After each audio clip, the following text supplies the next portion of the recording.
Un mundo feliz, por Aldous Huxley. 19. Capítulo 18. La puerta estaba entreabierta. Entraron. ¡John! Del cuarto de baño llegó un ruido desagradable y característico. ¿Ocurre algo?, preguntó Helmholtz. No hubo respuesta. El desagradable sonido repitió 2 veces. Siguió un silencio. Después, con un chasquido, la puerta del cuarto de baño se abrió y apareció, muy pálido, el salvaje. «¡Oye!», exclamó Helmholtz, solícito. «¿Tú no te encuentras bien, John?»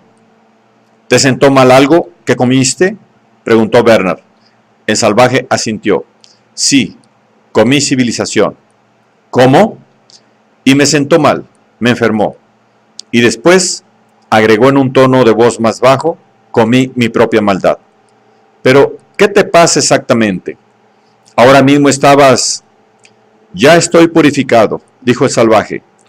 «Tomé un poco de mostaza con agua caliente».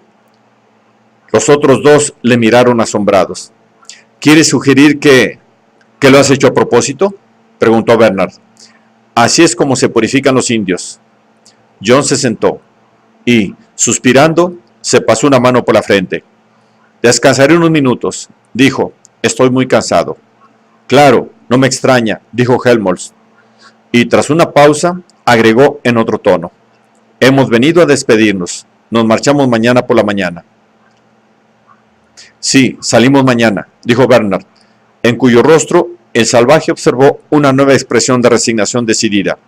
«Y, a propósito, John», prosiguió, inclinándose hacia adelante y apoyando una mano en la rodilla del salvaje, «quería decirte cuánto siento lo que ocurrió ayer». Se sonrojó. «Estoy avergonzado», siguió a pesar de la inseguridad de su voz, realmente avergonzado. El salvaje le obligó a callar, y cogiéndolo de la mano, se la estrechó con afecto. «Helmholtz se ha portado maravillosamente conmigo», dijo Bernard, después de un silencio. «De no haber sido por él, yo no hubiese podido». «Vamos, vamos», protestó Helmholtz. «Esta mañana fui a ver al interventor», dijo el salvaje al fin. «¿Para qué?». «Para pedirle que me enviaran a la isla con vosotros». «¿Y qué dijo?», preguntó Helmholtz. El salvaje movió la cabeza. «No quiso». «¿Por qué no?». «Dijo que quería proseguir el experimento». «Pero que me aspen», agregó el salvaje con súbito furor. «Que me aspen si sigo siendo objeto de experimentación. No quiero, ni por todos los interventores del mundo entero. Me marcharé mañana también». «¿Pero a dónde?», preguntaron a coro sus dos amigos. El salvaje se encogió de hombros. «A cualquier sitio, no me importa, con tal de poder estar solo». Desde Guilford, la línea descendente seguía el valle de Wey hasta Godalming y después, pasando por encima de Milford y Whitley, seguía hasta Halsmer y Portsmouth a través de Petersfield. Casi paralela a la misma, la línea ascendente pasaba por encima de Worplesdon, Tongham, Puttenham, Elstead y Greysholt. Entre Hawks Back y Hindhead había puntos en que la distancia entre ambas líneas no era superior a los 5 o 6 kilómetros. La distancia no era suficiente para los pilotos poco cuidadosos, sobre todo de noche y cuando habían tomado medio gramo de más. Se habían producido accidentes, y graves. En consecuencia, habían decidido desplazar la línea ascendente unos pocos kilómetros hacia el oeste, entre Greysholt y Tongham. 4 faros de aviación abandonados señalaban el curso de la antigua ruta, Portsmouth, Londres. El salvaje había elegido como ermita el viejo faro situado en la cima de la colina, entre Puttenham y Elstead. El edificio era de cemento armado y se hallaba en excelentes condiciones. Casi demasiado cómodo, había pensado el salvaje cuando había explorado el lugar por primera vez. Casi demasiado lujoso y civilizado. Tranquilizó su conciencia prometiéndose compensar tales inconvenientes con una autodisciplina más dura, con purificaciones más completas y totales. Pasó su primera noche en el eremitorio sin conciliar el sueño. A propósito, permaneció horas enteras rezando, ora al cielo, al que el culpable Claudio había pedido perdón, ora a Aguanahuilona, en Suñí, ora a Jesús y Pucón, ora a su propio animal guardián, el águila. De vez en cuando abría los brazos en cruz y los mantenía así largo rato, soportando un dolor que gradualmente aumentaba hasta convertirse en una agonía trémula y atormentadora. Los mantenía así, en crucifixión voluntaria, mientras, con los dientes apretados y el rostro empapado en sudor, repetía: «Oh, perdóname, hazme puro, ayúdame a ser bueno», una y otra vez, hasta que estaba a punto de desmayarse de dolor. Cuando llegó la mañana, el salvaje sintió que se había ganado el derecho a habitar el faro. Sí, a pesar de que todavía había cristales en la mayoría de las ventanas y a pesar de que la vista desde la plataforma era preciosa. Porque la misma razón por la cual había elegido el faro se había trocado casi inmediatamente en una razón para marcharse a otra parte. John había decidido vivir allá porque la vista era tan hermosa, porque desde su punto de observación era ventajoso. Le parecía contemplar la encarnación de un ser divino. Pero, ¿quién era él para gozarse con la visión cotidiana constante de la belleza? ¿Quién era él para vivir en la visible presencia de Dios? Él merecía vivir en una sucia posilga, en un sombrío agujero bajo tierra, con los miembros rígidos y doloridos todavía por la pasada noche de sufrimiento y fortalecido interiormente por esta misma razón. El salvaje subió a la plataforma de su torre y contempló el brillante mundo del amanecer en el que volvía a habitar por derecho propio, recién conquistado. En el valle que separaba Hawks Back de la colina arenosa, en la cima de la cual se levantaba el faro, se hallaba Puttenham, un modesto edificio de 9 pisos, con silos, una granja avícola, una pequeña fábrica de vitamina D.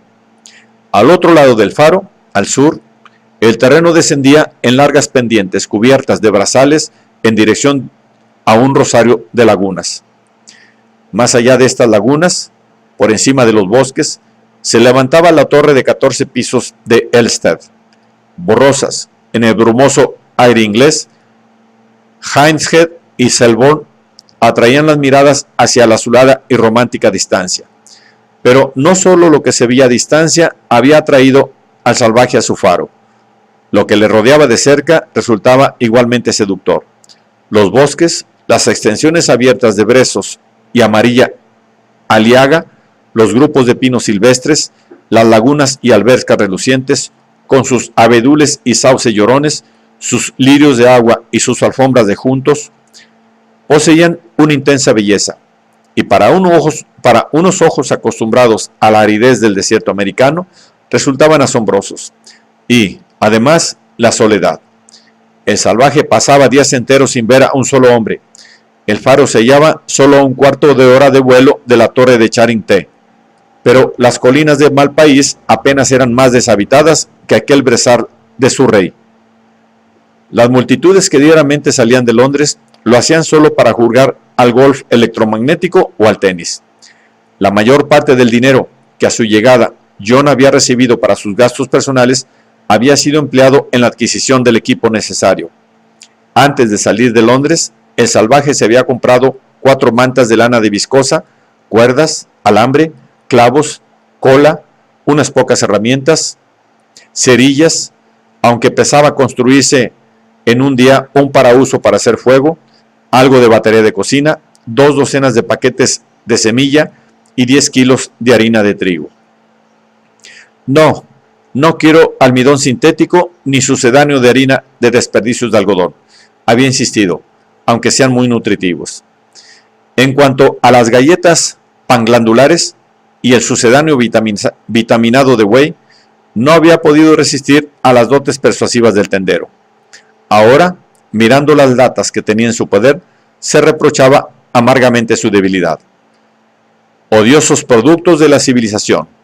Decidió que jamás los comería, aunque se muriera de hambre.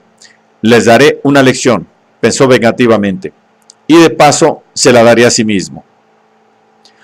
John contó su dinero.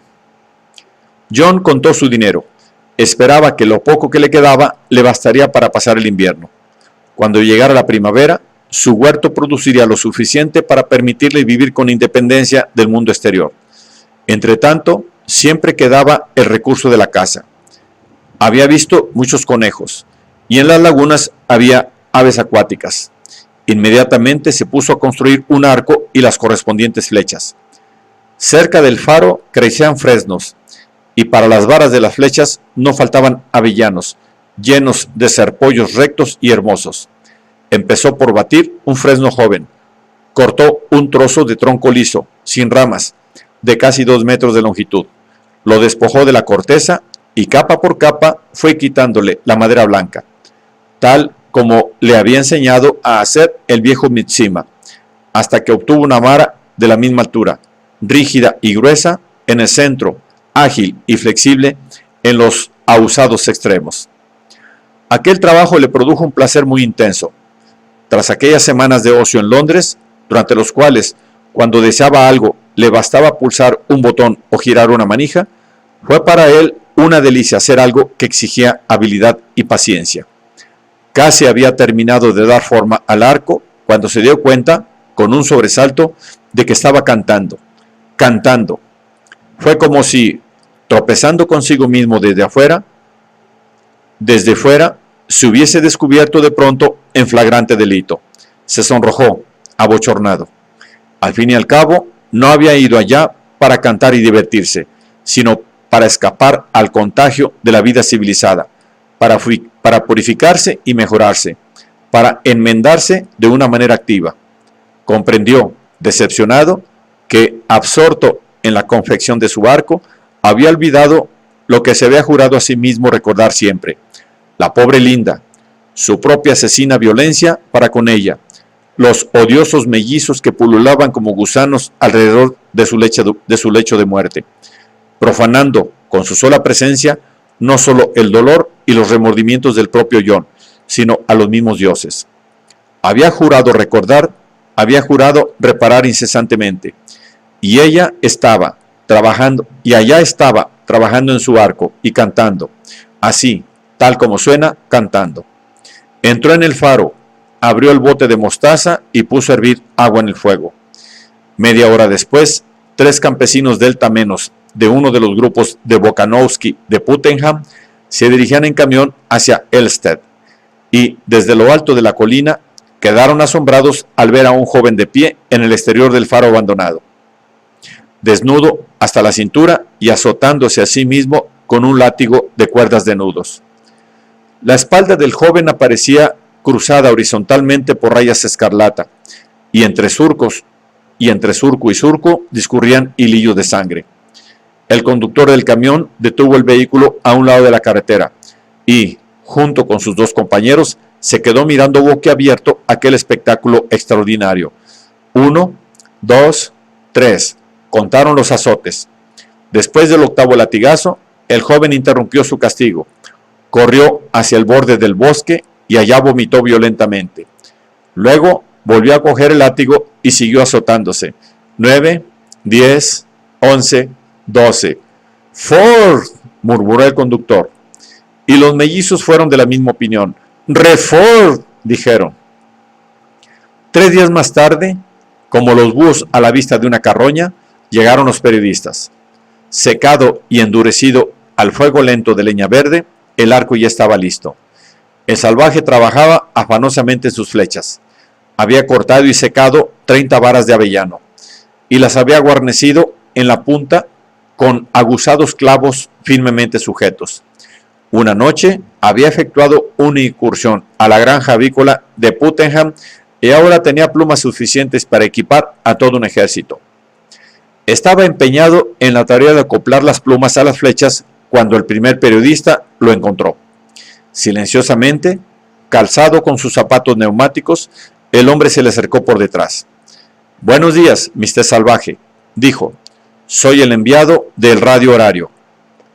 Como mordido por una serpiente, el salvaje saltó sobre sus pies, desparramando en todas direcciones las plumas, el bote de cola y el pincel. «Perdón», dijo el periodista, sinceramente compungido. No tenía intención. Se tocó el sombrero de copa de aluminio en el que llevaba el receptor y el transmisor telegráfico. Perdone que no me descubra, dijo. Este sombrero es un poco pesado.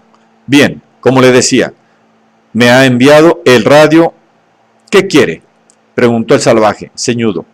Bueno, como es natural, a nuestros lectores les interesaría muchísimo. Ladeó la cabeza y su sonrisa adquirió un matiz, casi de coquetería. Solo unas pocas palabras de usted, Mr. Salvaje. Y rápidamente, con una serie de ademanes rituales, desenrolló 2 cables conectados a la batería que llevaba en torno de la cintura. Los enchufó simultáneamente a ambos lados de su sombrero de aluminio. Tocó un resorte de la cúspide del mismo y una antena se disparó en el aire. Tocó otro resorte del borde del ala y, como un muñeco de muelles, saltó un pequeño micrófono que se quedó colgando estremeciéndose a unos 15 centímetros de su nariz. Bajóse hasta las orejas un par de auriculares, pulsó un botón situado en el lado izquierdo del sombrero que produjo un débil zumbido. Hizo girar otro botón de la derecha y el zumbido fue interrumpido por una serie de silbidos y chasquidos estetoscópicos. Al habla, dijo por el micrófono. Al habla, al habla. Súbitamente sonó un timbre en el interior de su sombrero. ¿Eres tú, Edsel? Primo Melón, al habla. Sí, lo he pescado. Ahora, Mr. Salvaje, cogerá el micrófono y pronunciará unas palabras. Por favor, Mr. Salvaje, miró a John y le dirigió otra de sus melifluas sonrisas. Diga solamente a nuestros lectores por qué ha venido aquí. ¿Qué le indujo a marcharse de Londres? Al habla, Edsel, tan precipitadamente. Y dígales también algo, naturalmente, del látigo. El salvaje tuvo un sobresalto. ¿Cómo se habían enterado de lo del látigo? Todos estamos deseosos de saber algo de ese látigo. Díganos también algo acerca de la civilización. Ya sabe, lo que yo opino de la muchacha civilizada. Solo unas palabras. El salvaje obedeció con desconcertante exactitud. Solo prometió 5 palabras, ni una sola más. 5 palabras, las mismas que habían dicho a Bernard a propósito de la archichantre comunal de Canterbury. Hanil sons eso itse, na. Y agarrando al periodista por los hombros, le hizo dar media vuelta. El joven se reveló apetitosamente provisto de materia carnosa en el trasero. Tomó puntería y con toda la fuerza y la precisión de un campeón de fútbol, soltó un puntapié prodigioso. 8 minutos más tarde, una nueva edición del Radio Horario aparecía en las calles de Londres. Un periodista del Radio Horario recibe de Mr. Salvaje un puntapié en el coxis, decía el titular de la primera página. Sensación en Surrey. Y sensación en Londres también, pensó el periodista a su vuelta, cuando leyó estas palabras. Y lo que era peor, una sensación muy dolorosa. Tuvo que tomar asiento con mucha cautela a la hora de almorzar. Sin dejarse amedrentar por la contusión preventiva en el coxis de su colega, otros 4 periodistas enviados por el Times de Nueva York, el Continuo de 4 Dimensiones de Frankfurt, el Monitor Científico Fordiano y el Espejo Delta visitaron aquella tarde el Faro y fueron recibidos con progresiva violencia.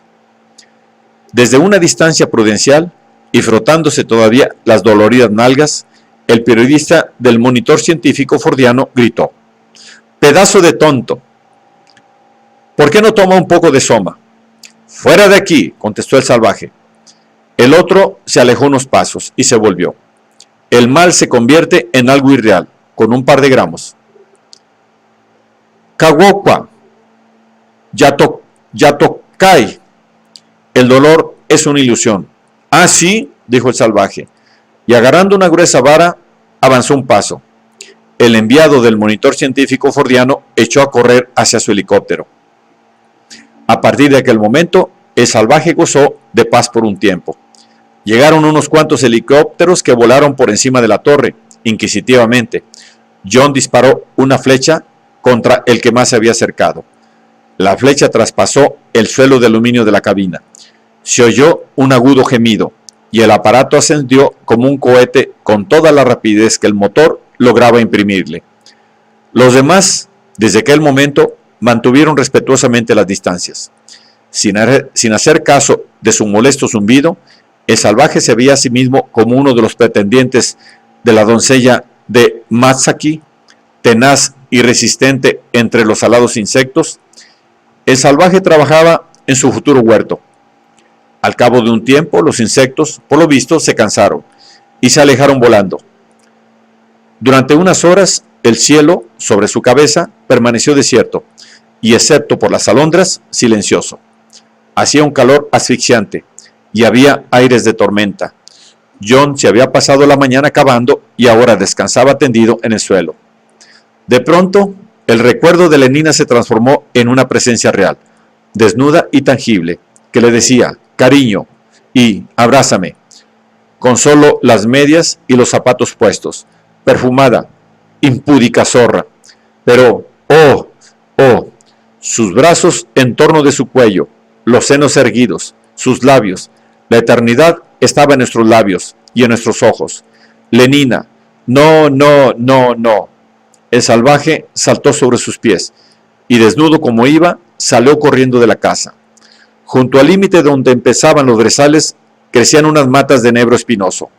John se arrojó a las matas y estrechó, en lugar del sedoso cuerpo de sus deseos, una brazada de espinas verdes. Agudas, con un millar de puntas, lo pincharon cruelmente. John se esforzó por pensar en la pobre Linda, sin palabra ni aliento, estrujándose las manos, y en el terror indecible que aparecía en sus ojos. La pobre Linda, que había jurado no olvidar, pero la presencia de Lenina seguía acosándole. Lenina, a quien había jurado olvidar. Aún en medio de las heridas y los pinchazos de las agujas de los enebros, su carne recalcitrante seguía consciente de ella, inevitablemente real. Cariño, cariño.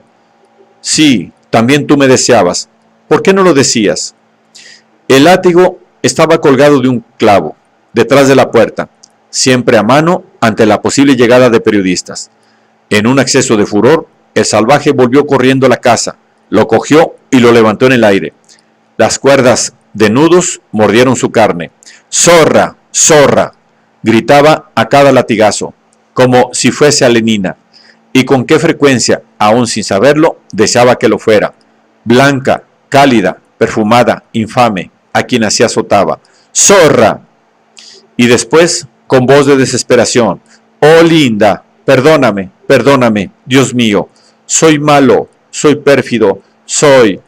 No, no, zorra, zorra. Desde su escondrijo, cuidadosamente construido en el bosque, a 300 metros de distancia, Darwin Bonaparte, el fotógrafo de caza mayor experto de la sociedad productora de films para los sensoramas, había observado todos los movimientos del salvaje. La paciencia y la habilidad habían obtenido su recompensa. Darwin Bonaparte se había pasado 3 días sentado en el interior del tronco de un roble artificial, 3 noches reptando sobre el vientre a través de los brezos, ocultando micrófonos en las matas de aliaga, enterrando cables en la blanca arena gris. 72 horas de suprema incomodidad, pero ahora había llegado el gran momento, el más grande desde que había tomado las espeluznantes vistas estereoscópicas de la boda de unos gorilas. Espléndido, se dijo. Ahora el salvaje empezó su número. Espléndido. Mantuvo sus cámaras telescópicas cuidadosamente enfocadas, como pegadas con cola a su móvil objetivo. Les aplicó un telescopio más potente para captar un primer plano del rostro frenético y contorsionado, admirable. Filmó unos instantes a cámara lenta, un efecto cómico exquisito, se prometió a sí mismo, y, entre tanto, escuchó con deleite los golpes, los gruñidos y las palabras furiosas que iban grabándose en la pista sonora del film. Probó el efecto de una ligera amplificación. Así, decididamente, resultaba mejor. Le encantó oír, en un breve momento de pausa, el agudo canto de una alondra. Deseó que el salvaje se volviera para poder tomar un buen primer plano de la sangre en su espalda. Y casi inmediatamente, vaya suerte, el complaciente muchacho se volvió y el fotógrafo pudo tomar a la perfección la vista que deseaba. Bueno, ha sido estupendo, se dijo, cuando todo hubo acabado. De primera calidad. Se secó el rostro empapado en sudor. Cuando en los estudios le hubiesen añadido los efectos táctiles, resultaría una película perfecta. Casi tan buena, pensó Darwin Bonaparte, como la vida amorosa del cachalote, lo cual, por Ford, no era poco decir. 12 días más tarde, El salvaje de su rey se había estrenado ya y podía verse, oírse y palparse en todos los palacios de sensorama de primera categoría de la Europa occidental. El efecto del film de Darwin Bonaparte fue inmediato y enorme. La tarde que siguió a la noche del estreno, la rústica soledad de John fue interrumpida bruscamente por la llegada de un vasto enjambre de helicópteros. John estaba cavando en su huerto y cavando también en su propia mente, revolviendo la sustancia de sus pensamientos, la muerte, e hincaba su azada una y otra vez, y todos nuestros ayeres han iluminado para los necios el camino hacia la polvorienta muerte. Un trueno convincente rugía a través de estas palabras. John levantó una palada de tierra. ¿Por qué había muerto Linda?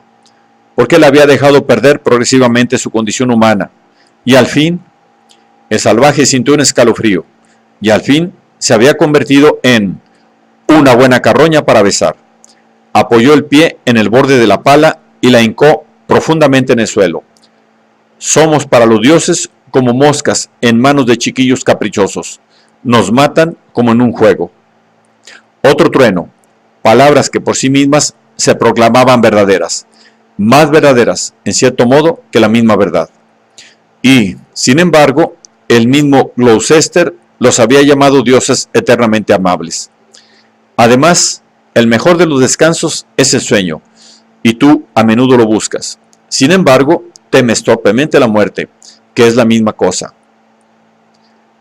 Lo que había sido un zumbido por encima de su cabeza convirtióse en un rugido, y de pronto John se encontró a la sombra. Algo se había interpuesto entre el sol y él.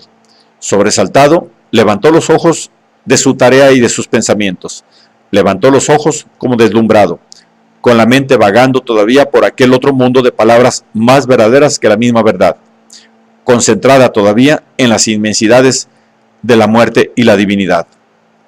Levantó los ojos y vio, encima de él, muy cerca, el enjambre de aparatos voladores. Llegaron como una plaga de langostas, permanecieron suspendidos en el aire y al fin se posaron sobre los brezales, a su alrededor. De los vientres de aquellas langostas gigantescas surgían hombres con pantalones blancos de franela de viscosa y mujeres, porque hacía calor, en pijama de shantung de acetato o pantalones cortos de velvetón y blusas sin mangas, muy escotadas. Una pareja de cada aparato. En pocos minutos había docenas de ellos, de pie, formando un espacioso círculo alrededor del faro, mirando, riendo, disparando sus cámaras fotográficas, arrojándole, como a un mono, cacahuates, paquetes de goma de mascar de hormona sexual, galletitas panglandulares. Y constantemente, porque ahora la corriente de tráfico fluía incesante por encima de Hawks Back, su número iba en aumento. Como en una pesadilla, las docenas se convirtieron en veintenas y las veintenas en centenares.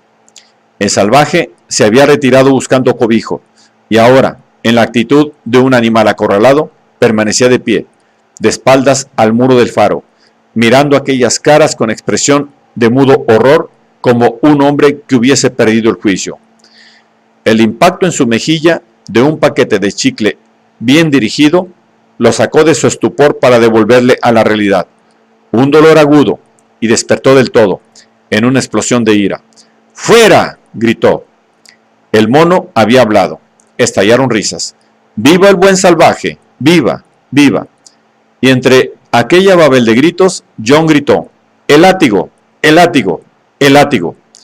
Obedeciendo a la sugestión de la palabra, John descolgó el atajo de cuerdas de nudos de su clavo, detrás de la puerta, y lo agitó, como amenazando a sus verdugos.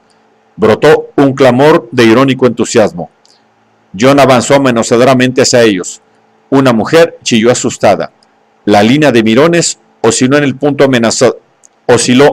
amenazado más inmediatamente, pero recobró la rigidez y aguantó firme. La conciencia de contar con la superioridad numérica prestaba a aquellos mirones un valor que el salvaje no se había supuesto. ¿Por qué no me dejáis en paz? En su ira había un leve matiz quejumbroso. ¿Quieres unas almendras saladas al magnesio? Dijo el hombre que, caso de que el salvaje siguiera avanzando, había de ser el primero en ser atacado, y agitó una bolsita. Son estupendas, ¿sabes?, agregó con una sonrisa propiciatoria y algo nerviosa.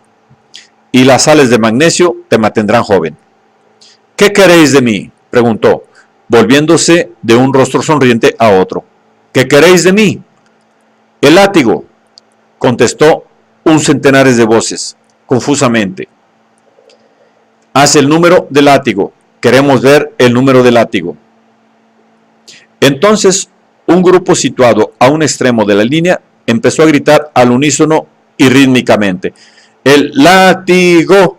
¡El látigo! ¡El látigo! ¡El látigo! ¡El látigo!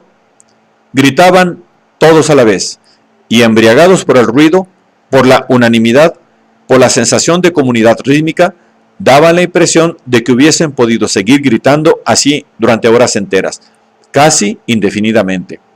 Pero a la 25ª repetición se produjo una súbita interrupción. Otro helicóptero procedente de la dirección de Hawks Back permaneció unos segundos inmóvil sobre la multitud y luego aterrizó a pocos metros de donde se encontraba de pie el salvaje, en el espacio abierto entre la hilera de mirones y el faro. El rugido de las hélices ahogó momentáneamente el griterío. Después, cuando el aparato tocó tierra y los motores enmudecieron, los gritos de el látigo!, se reanudaron, fuertes, insistentes, monótonos. La puerta del helicóptero se abrió, y de él se apearon un joven rubio, de rostro atezado, y después una muchacha que llevaba pantalones cortos de pana verde, blusa blanca y gorrito de hockey. Al ver a la muchacha, el salvaje se sobresaltó, retrocedió y su rostro se cubrió de súbita palidez. La muchacha se quedó mirándole, sonriéndole con una sonrisa incierta, implorante, casi abyecta. Pasaron unos segundos. Los labios de la muchacha se movieron. Debía de decir algo, pero el sonido de su voz era ahogado por los gritos rítmicos de los curiosos, que seguían vociferando su estribillo. ¡El látigo!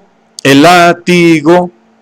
La muchacha se llevó ambas manos al costado izquierdo, y en su rostro de muñeca, aterciopelado como un melocotón, apareció una extraña expresión de dolor y ansiedad. Sus ojos azules parecieron aumentar de tamaño y brillar más intensamente, y de pronto 2 lágrimas rodaron por sus mejillas. Volvió a hablar, inaudiblemente. Después, con un gesto rápido y apasionado, tendió los brazos hacia el salvaje y avanzó un paso. ¡El látigo! ¡El látigo! Y de pronto, los curiosos consiguieron lo que tanto deseaban. ¡Ramera! El salvaje había corrido al encuentro de la muchacha como un loco. ¡Zorra!, había gritado como un loco y empezó a azotarla con su látigo de cuerdas de nudos. Aterrorizada, la joven se había vuelto, disponiéndose a huir, pero había tropezado y caído al suelo. ¡Henry! ¡Henry!, gritó. Pero su atezado compañero se había ocultado detrás del helicóptero, poniéndose a salvo. Con un rugido de excitación y delicia, la línea se quebró y se produjo una carrera convergente hacia el centro magnético de atracción. El dolor es un horror que fascina. ¡Quema, lujuria, quema! ¡Oh, la carne! El salvaje rechinó los dientes.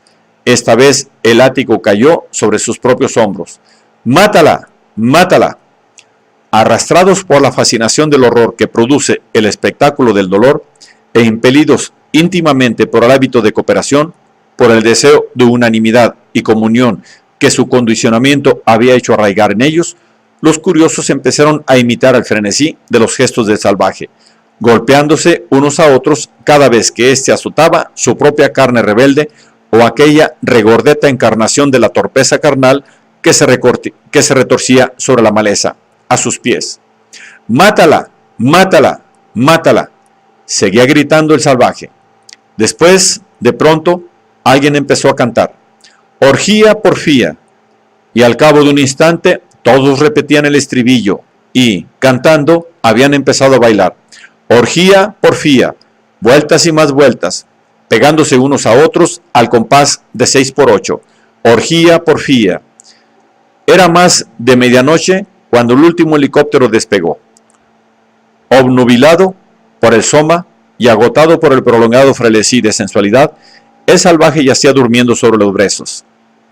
El sol estaba muy alto cuando despertó. Permaneció echado un momento, parpadeando a la luz, como un mochuelo, sin comprender. Después de pronto lo recordó todo. Se cubrió los ojos con una mano. Aquella tarde, el enjambre de helicópteros que llegó zumbando a través de Hawks Back formaba una densa nube de 10 kilómetros de longitud. ¡Salvaje!, llamaron los primeros sin llegar. ¡Mister Salvaje! No hubo respuesta. La puerta del faro estaba abierta. La empujaron y penetraron en la penumbra del interior. A través de un arco que se abría en el otro extremo de la estancia, podían ver el arranque de la escalera que conducía a las plantas superiores. Exactamente bajo la clave del arco se balanceaban unos pies. ¡Mister Salvaje!